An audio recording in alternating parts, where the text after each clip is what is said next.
تو اس لیے جو یہاں استغاثے کی جانب سے، نیب کی جانب سے، سرکار کی جانب سے جس طرح سے اس کیس کو مؤخر کرنے کی جو ہے بار بار ان کی جانب سے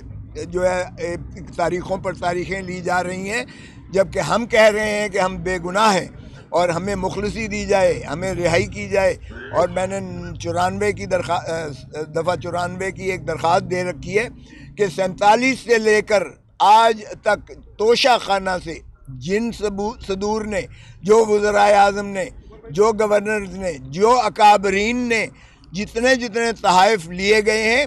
وہ بھی ذرا فہرست منگوا لیجئے گا اور وہ بھی دیکھیے گا کہ کس طریقے سے انہوں نے جو ہے یہ تحائف لیے ہیں اور کیا ان کے خلاف کوئی آج تک انکوائری یا کارروائی ہوئی ہے. کیا عمران خان ایک ہی وزیر اعظم ہے جو ان 77 سالوں میں وہ قابل مواخذہ قرار دیا گیا ہے، جبکہ نہ صرف پرائیویٹ اپریزر بلکہ حکومتی جو اپریزر تھے خود انہوں نے اس کا تعین کر کے اور خان صاحب نے ضابطوں کے مطابق پیسے جمع کروا کے وہ تحائف جو ان کے انٹائٹلمنٹ تھی اس نے اور بی بی نے حاصل کیے تھے. تو پھر آپ آئین کے تحت کسی کے ساتھ تشخیص و تمیز نہیں کر سکتے ہیں. یہ آرٹیکل 25 کی خلاف ورزی ہوگی، آرٹیکل 4 کی خلاف ورزی ہوگی، آرٹیکل 9 کی خلاف ورزی ہوگی، آرٹیکل 10A کی خلاف ورزی ہوگی، آرٹیکل 14 کی خلاف ورزی ہوگی، آرٹیکل 25 کی. تو یہ آئین کی آپ اس طرح سے تضحیق نہیں کر سکتے کہ ایک شخص کو سنگل آؤٹ کر کے آپ پروسیکیوٹ کیجئے گا. سو اس میں بھی ہم نے تقاضا کیا ہے کہ یہ تمام جو ہے ریکارڈ فراہم کر کے آپ کے سامنے بھی آیا جائے، کیونکہ فرد جرم لگانا جو ہے یہ کوئی مذاق نہیں ہے. کسی کو آپ فرد جرم لگا کے اور اس کے بعد اس کو جو ہے کارروائی ٹرائل کی شروعات کر کے اور اس کو جو ہے کھینچ کر ذلت و رسوائی میں ڈال کر اور ٹائم ضائع کریں اپنا بھی اور ان کو بھی پابہ سلاسل رکھیں، تو یہ قانون اور انصاف کے متصادم ہے. پھر خان صاحب نے خود اٹھ کے کہا کہ مجھے 5 ماہ سے میرے بیٹوں کے ساتھ بات کرنے نہیں دی گئی ہے. چلیں وہ سائفر کے کیس میں تو انہوں نے کہا جی سیکریسی ہے اور کوئی نہیں آ سکتا، لیکن سائفر کے کیس میں خان اندر نہیں ہے. خان کی سپریم کورٹ ضمانت لے چکی. اب خان جو ہے ایک عام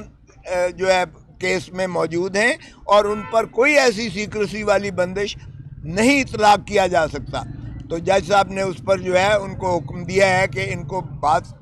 بچوں کے ساتھ جو ہے رسائی کے لیے بات کرنے کے لیے قانون اور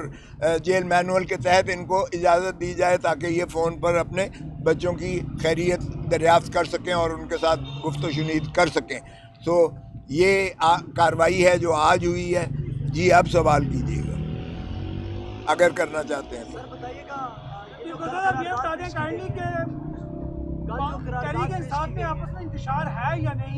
کوئی انتشار نہیں ہے، بالکل کوئی انتشار نہیں ہے. آپ نے جن کا بات کیا ہے، دیکھیں مروت صاحب جو ہیں ماشاءاللہ ہمارے بہت جو شیلے قسم کے پی ٹی آئی کے وہ ہیں، اپنا لیڈر ہیں، اور انہوں نے جو خیبر پختونخوا میں جس انداز سے انہوں نے ایک جو ہے وہاں فعال کیا اور جس طریقے سے لوگوں نے عمران خان کی پذیرائی کرتے ہوئے جس طرح سواگت کیا ان کا، وہ بے مثل ہے، جس سے ان کے ہوش اڑ گئے. سو اس لیے وہ جوش میں تھوڑی سی بات کر جاتے ہیں، لیکن کوئی ایسا انتشار نہیں ہے. جو بات گوہر صاحب نے کی ہے وہ آج بھی سپریم کورٹ میں ہم نے درخواست دی ہے کہ سپریم کورٹ میں یہ سمبل کے کیس جو ہم نے اپیل کی ہے پشاور ہائی کورٹ کے فیصلے کے خلاف، اس کو فوری لگایا جائے. اور وہ انشاءاللہ وہ بھی اس نیکسٹ ویک میں منڈے کو لگ جائے گی، سوموار میں، اور شاید لارجر بینچ اس میں کانسٹیٹیوٹ ہو. سیٹ ایڈجسٹمنٹ کے لیے بات کی ہے، جیسے شیخ رشید ہیں یا فواد چودھری ہیں، کچھ لوگ ہیں آپ کے، کیا ان کے ساتھ سیٹ ایڈجسٹمنٹ ہو رہی ہے؟ دیکھیں پی ٹی آئی کو کسی سیٹ ایڈجسٹمنٹ کی ضرورت نہیں ہے، نہ ہی P T I seat adjustment کی محتاج ہے، نہ ہی پی ٹی آئی کوئی سیٹ ایڈجسٹمنٹ کرنے جا رہی ہے. البتہ ریکویسٹ تو ہر طرف سے آیا ہی چاہتی ہیں، ہمیشہ آتی ہیں. وہ ایسی کوئی سیٹ ایڈجسٹمنٹ کا ہمارے ہاں کوئی کانسیپٹ نہیں ہے. Thank you. اچھا سر یہ بتائیے گا، قرارداد جو پیش کی گئی ہے کل سینٹ میں، کیا کہتے ہیں آپ اس کو مد نظر رکھتے ہوئے اگر منظور ہو جاتی ہے تو کیا الیکشن ملتوی ہو جائیں گے؟ دیکھیں، ایک تو یہ ہے کہ اس قرارداد کی کوئی اہمیت ہی نہیں ہے، قانونی طور پر، آئینی طور پر اس کی کوئی اہمیت نہیں ہے۔ ہاں البتہ جنہوں نے کروائی ہے قرارداد شاید ان کے عزائم کچھ اور ہوں، جس طرح پہلے قراردادوں کے ذریعے سے 14 مئی کے الیکشنز کو جو ہے جس طرح وہ کیا گیا تھا، اب میرا نہیں خیال کہ وہ حالات ہیں یا وہ بات ہو سکتی ہے، کیونکہ آئی ایم ایف نے بھی صاف کہہ دیا ہے کہ اگلی قسط جو ہے الیکٹڈ حکومت کے آنے پر ہی آپ کو میسر آئے گی۔ سو پاکستان یہ اس چیز کا متحمل ہو ہی نہیں سکتا ہے کہ الیکشنز کو ملتوی کسی انداز سے مؤخر کیا جائے، اور Supreme Court as a whole اس وقت فریکچرڈ تھی، جس وقت 14 مئی والا الیکشن کا انعقاد کیا گیا تھا اس وقت فریکچرڈ تھی سپریم کورٹ، جس وجہ سے انہوں نے قراردادوں کے ذریعے قومی اسمبلی سے بھی اور سینٹ سے بھی یہ پاس کروا کے اس کو ساری قوتیں جو ہے وہ obstruct کر کے اور آئین کی جو ہے خلاف ورزی کرتے ہوئے انہوں نے مؤخر کیا تھا۔ اب وہ کیفیت نہیں ہے، تو اس لیے اب کسی چیز کے پیچھے یہ رائے فرار نہیں لے سکتے ہیں، اور الیکشن انشاءاللہ 8 فروری کو ہوگا، اور پاکستان تحریک انصاف کو 2/3 لینے سے کوئی نہیں روک سکتا ہے۔ اللہ کی صاحب، آپ بانی پی ٹی آئی کے تمام قانونی معاملات دیکھ رہے ہیں، کیا آپ سمجھتے ہیں کہ 8 فروری سے قبل وہ جیل سے باہر آ جائیں گے؟ دیکھیں، یہ تو اللہ ہی جانتا ہے، لیکن میں تو قانونی طور پر بتا سکتا ہوں کہ اگر سائفر کے کیس میں جس طرح سے سپریم کورٹ نے بیل لی ہے، اور اگر آپ جسٹس اطہر من اللہ صاحب کے اضافی نوٹ کو پڑھیں تو اس میں انہوں نے صاف کہہ دیا ہے کہ جو الیکشن لڑ رہا ہو یہ عوام کے حق کے رائے دہی کو یہ منہدم کرنے کے مترادف ہوگا کہ ان کی ضمانت نہ لی جائے اور ان کو جو ہے عوام تک رسائی پہنچنے سے مانع کیا جائے۔ اور جہاں تک تعلق ہے توشہ خانہ کا، اور یہ کیس جو ہے القادر ٹرسٹ والا کیس، تو اس میں تو ہے ہی کچھ نہیں۔ یقین کریں کہ یہ جنہوں نے بھی انہیں پابا سلاسل کیا ہے ان پر میں کہتا ہوں کہ اللہ ہی ان پر رحم کرے۔ اگر اس طرح سے ہم وزرائے اعظم کو اندر کرنے لگیں جس طرح احاطہ کیا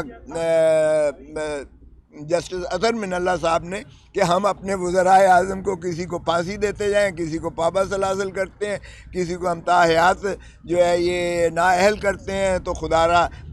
یہ کھلواڑ جمہوریت کے ساتھ بند کرنا چاہیے، بند ہونا چاہیے۔ سو مجھے یقین ہے کہ وہ انشاءاللہ الیکشن سے پہلے، بہت پہلے باہر آئیں گے اور خود ہی اپنا کیمپین، جو الیکشن کیمپین ہے اس کی رہنمائی کریں گے، قیادت کریں گے، اور پھر عوام ہی کی جو ہے ثواب دید ہے، اور عوام کا حق ہے کہ وہ اپنا جو ہے پسند کے امیدوار کو فیصلہ بھی ان کے حق میں دیں، اور ان کو منتخب کر کے بعض اوقات ایک تبھی ایک مضبوط حکومت آ سکتی ہے۔ یو نیڈ پولیٹیکل، اگر اسٹیبلٹی چاہیے، جب تک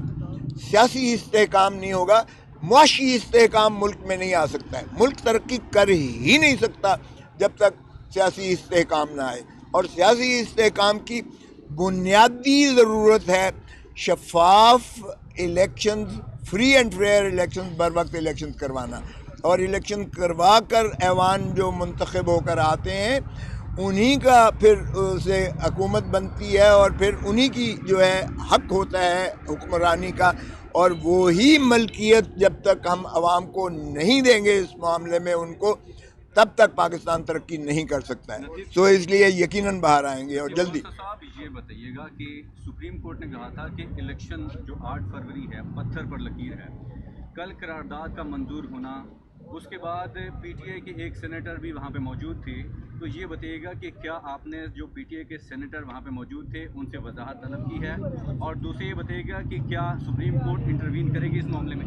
دیکھیں، سپریم کورٹ میں ہم نے وہ لگا دیا ہے ساتھ، آج ہم نے مسلینس درخواست دائر کی ہے جس میں ہم نے وہ قرارداد لگائی ہے،